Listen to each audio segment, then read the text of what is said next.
I have the most monthly listeners right on Spotify in the entire world. So I surpassed 100 million monthly listeners, and then now I am the most streamed artist in the world on Spotify. I released my album, went on tour again. I made so many new friends, adopted another dog. It's been a friendship-filled year. I and Phineas won an Oscar for, what was that made for? I can't even really describe how amazing that was. And then it was like we were the youngest people in history to win 2 or something crazy. Ooh, did I predict it? Am I gonna win the Oscar? Ooh.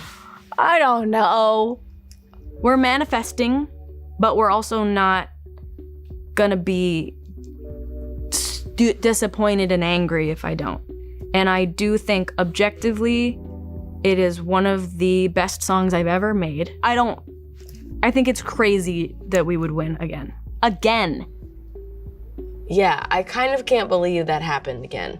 I feel proud of it, and I'm proud to have made it. Proud that it is of me. Want to rescue some horses? Maybe skydive? Like a bungee jump off a cliff or something? I really want to do stuff like that. Things that I could die because of. I want to adventure so bad. I do want to skydive, haven't done that yet. Be doing racing, be doing stunt driving. I definitely want some more piercings. I want some more tattoos, another dog, be hanging out with your family, be making new friends, be having new friends, be having good sex.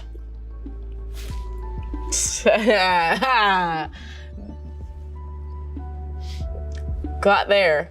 I've done nothing but make friends all year and gotten so close with people that I wasn't with before, and became friends with people I used to be friends with again, and just like, it's just been a year filled with friendship, which honestly, even though I was saying a lot of things that I want to do, that was like the thing that I wanted to do. And I really did it, and it was awesome. And yes, I've had a lot of good sex, so you're welcome, Billie. I want you to have fixed the little chip. You can see it. 2018 did it to me. And when I'm smiling, my tooth is so ugly. Whiten those suckers. My God. I'll have you know, Miss Red Hair, that I chipped another tooth. So not only did I not fix the other chip, but I also chipped another one. So now I have a chip here and a chip here. I also remember really wanting me at that time to fix this little gap as well. And I'm in the process, okay? God. Hopefully keep doing what you're doing, because I hope that what you're doing is good. Don't do that thing again where you just do what somebody else wants to do. We're not gonna let somebody take away my sparkle, as they say. Solid advice. And I haven't done that.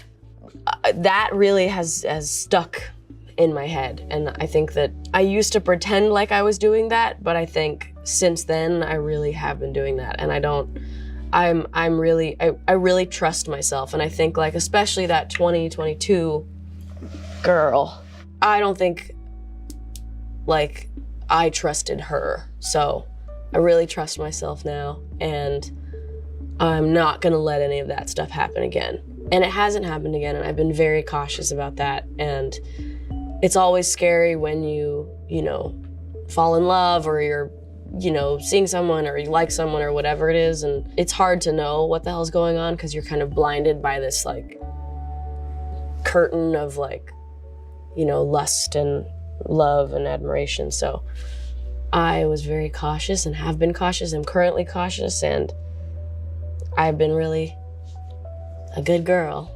So not disappointing you, I promise. Brockhampton. Tierra Whack, Techno, Arlo Parks, The Dough. Cake, The Cardigans, Dora, You Know Who, and then also me. Deftones, a lot of Deftones, Mazzy Star, this album called Sunburn by Dominic Fike. Honestly, I've been listening to a lot of Lady Gaga. Like old Lady Gaga. It's so good.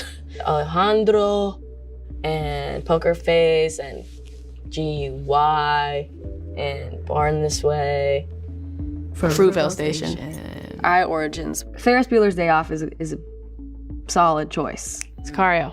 That shit is fire. Fruitvale Station. That movie's fucking fire though. It's a great movie. But Secretary. I feel really good about it. I think we're like 85% done.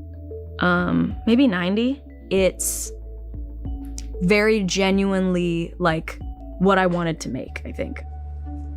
It's true.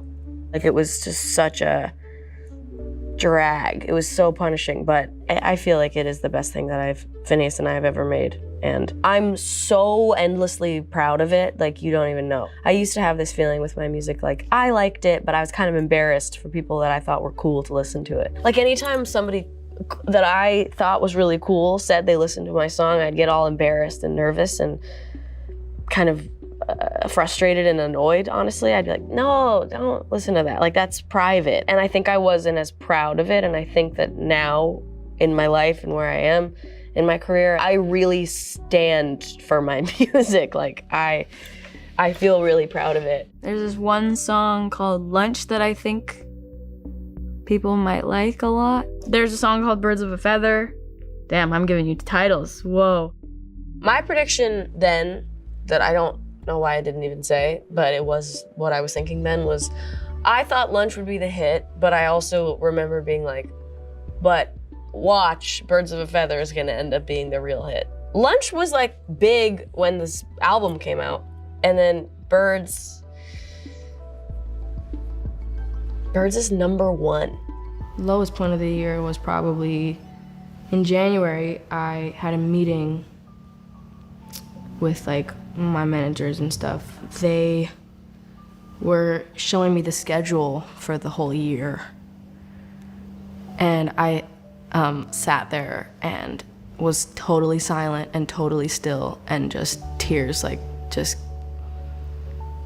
streamed down my face.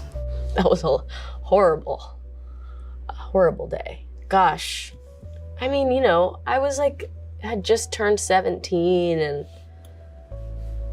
life was seeming very daunting and ended up being even more intense than I ever cried about. If I had really known how it would all go, I would have been bawling my eyes out for days, but also I would have been excited at the same time. The reason I was crying in that story is because I was looking at my touring schedule, and it was like, you know, it's horrifying to see your life planned out like that 2 years in advance. It's like, especially for like a little girl, I wish that I hadn't had to deal with that, but also like, my life's fucking awesome, and I'm really lucky at the same time. Touring used to be something that was extremely unpleasant, and I would dread it, and I would only dread it. And the only reason I, did it at all was because I love performing, and I always have. And even when I dreaded those tours and, hated the whole process, I loved performing at the end of the day. I had this moment like a year ago, I think, where I was kind of like, touring doesn't have to be miserable. And I don't have to just sit through it and take it. I can make it fun. I mean, I'm the fucking boss, for God's sake. And I sat down with my touring team and I was like, let's figure out all the ways to make this fun, because this is my job and it's my life and I want to keep doing it. And I don't want to, be so tortured by it that I end up never doing it again because I'm resentful of, And so I've created a, surrounding that is